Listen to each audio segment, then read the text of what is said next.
Hi there, welcome to this week's episode of The Heart of a Youth Leader. My name's Andy Castle, and this is a special replay episode. Thought it'd be nice over the summer to just play back some of the episodes from a few years ago, which didn't get as many listens as perhaps other episodes did, so you may have missed it. I should point out that some of the episodes were recorded as we were coming out of the pandemic and the lockdowns, so some references will be around that. But I still think the content and the teaching and the input is really useful. And so I really hope you find this week's replay episode to be of great benefit to you. Have a great week. See you next time. I want to share with you today something that's really encouraged me that happened a couple of days ago this week. I don't know about you, but the last few weeks I've been feeling pretty low because I just realised that I'm just not seeing any friends, or when we do, it's always by appointment or on Zoom or whatever. And I was on Wednesday morning, I was praying and just going, "Oh Lord, I just feel." I miss seeing people and just having those chance encounters with people, or just spending time without having to plan it. Anyway, I didn't think much of it. I went about my day as usual. I had a meeting planned at lunchtime in our local park with one of my trustees, and we were going to get a coffee and go for a walk together. Now that we can at least meet outside. So I went to this meeting, and it was great to spend time with him, and he's such a good help and a friend. And as I left the park, I bumped into an older gentleman from our church, and so I was chatting to him and met a couple of his family as well. And as I'm talking to him, another friend of mine walks past with his family, and it was great to see him. He's one of my buddies in my prayer triplet, and it was his birthday, so I got to wish him a happy birthday face to face rather than just through a message that I'd already sent, and it was wonderful. But there's even better news to it, really, in terms of how God answered my prayer that day. And it was almost like a prayer that I didn't realize I prayed. I was just, how you share your feelings with God sometimes. As I met my trustee in the park, there's a coffee shop in the centre of the park, and he kindly went in to get us some drinks, and I stood outside. And you know what you're doing, you're just standing, you're looking around, and I noticed this woman in the coffee shop just in front of my friend, and I thought, well, she looks a bit familiar.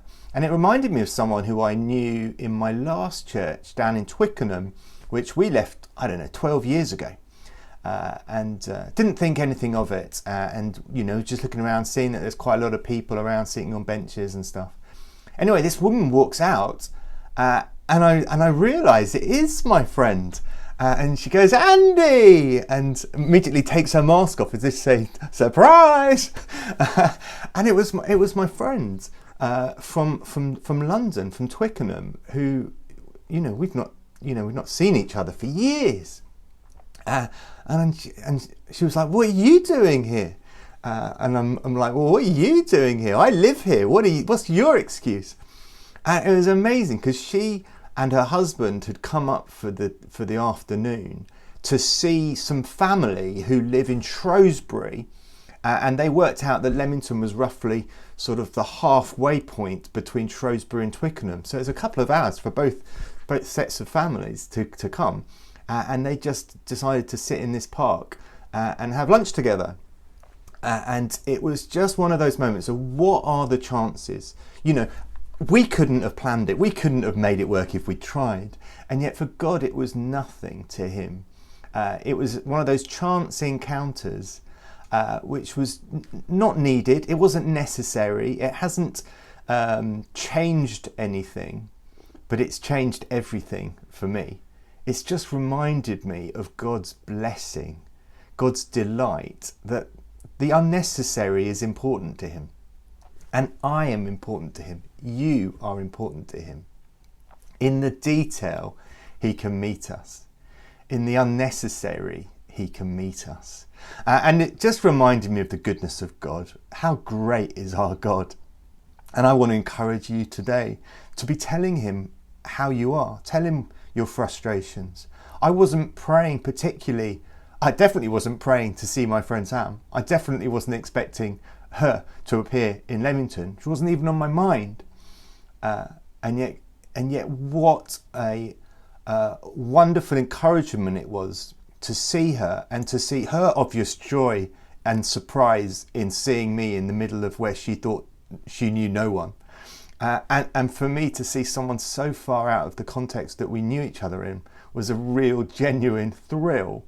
And it leads me to some words at the end of Psalm 27 that David wrote and prayed. It says, I am still confident in this. This is Psalm 27 verse 13. I am still confident of this. I will see the goodness of the Lord in the land of the living. Wait for the Lord. Be strong and take heart, and wait for the Lord.